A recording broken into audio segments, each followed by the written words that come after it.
We do something at ISLA, or I guess I would say we allow something at ISLA that many larger traditional schools won't do, and many of them just simply can't do because of the numbers.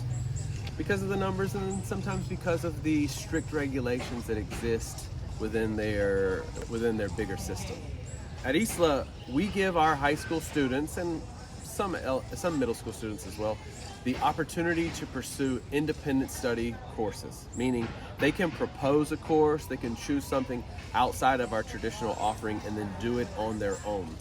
Now, it's not completely on their own. I want to talk about how the whole process of proposing that looks like, and then what we do to provide guidance. At the beginning of the year, I go and meet with all the students, give them this opportunity, talk to them about the expectations, and I present to them a contract of what it looks like. And we have some students that are choosing to do independent study advanced placement courses because of the universities they want to go to.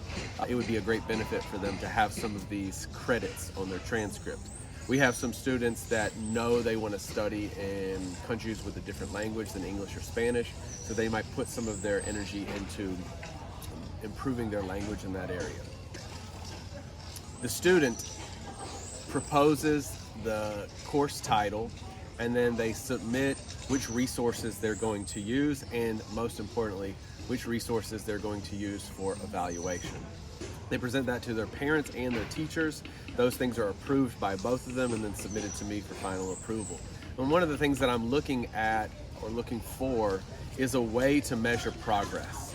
Like if you're studying a language, for example, or an AP course, ultimately you can do it in a variety of ways. There's tons and tons of resources in these areas, but for the teacher to be able to measure that the plan that they're using is working, there needs to be some form of a progress. For example, in language, you might have them routinely take level tests on one of the language learning apps. And again, they don't have to spend all of their time learning on the language learning app, but their progress little by little in that area will show that the work they're doing independently is building. For the APs, there are practice exams for each of the different areas or modules of an AP syllabus. And so sometimes students will submit the writings or the essays they've done. And it's important to note, one of the reasons that we offer these independent study courses is because we recognize our teachers can't necessarily teach every single thing.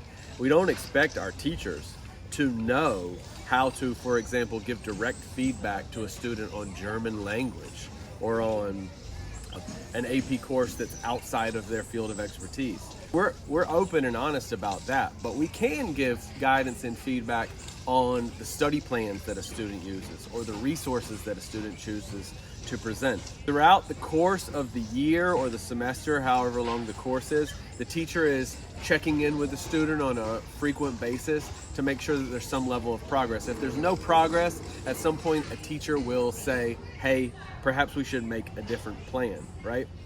Now, if the student is taking an independent study course that is completely outside of our system, they're doing it outside of school hours, and they're not meeting progress, there's not really much consequence to that. They could either drop it, they could extend the amount of time that they need to complete that course, what have you.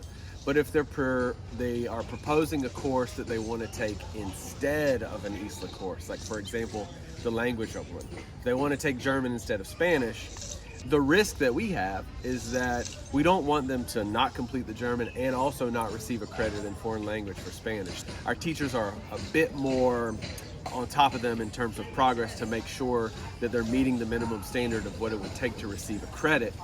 If they're not, the student would be removed from that independent study course and then brought back over to the more typical course. But as long as they are following through with that, the teacher is measuring the student in many of the same ways that they're measured in other classes. We use the learner characteristics, we use the study plan, we use progress towards the study plan. And because of that, we have students right now sitting in our classrooms that are taking university courses, that are taking multiple advanced placement courses, some of which are not offered in any other school in the North Coast. We have students pursuing languages that there are no teachers in the area to do. And I think most people know that in this day and age, the resources available to you to self-study online are immense, and we wanted to give our students that opportunity. It does take a lot of flexibility, it does take a lot of administration to check in, but as long as everyone understands that students, we're giving you this opportunity, we're here to give you guidance on how to self-study, we're here to provide accountability on that, then you find that like the ISLA student is more uniquely prepared to take on those types of courses and challenges than almost any other student in any other school. Because you got to think, most students experience education passively. The teacher assigns them things, gives them things, measures those things, and then they move on. When a student is guiding their own learning, they're choosing their resources, they're setting up their study plan, they're setting their goals, and then they're presenting that to an accountability partner. That really shows that they are prepared for not just like university, but the next level of life in anything they pursue.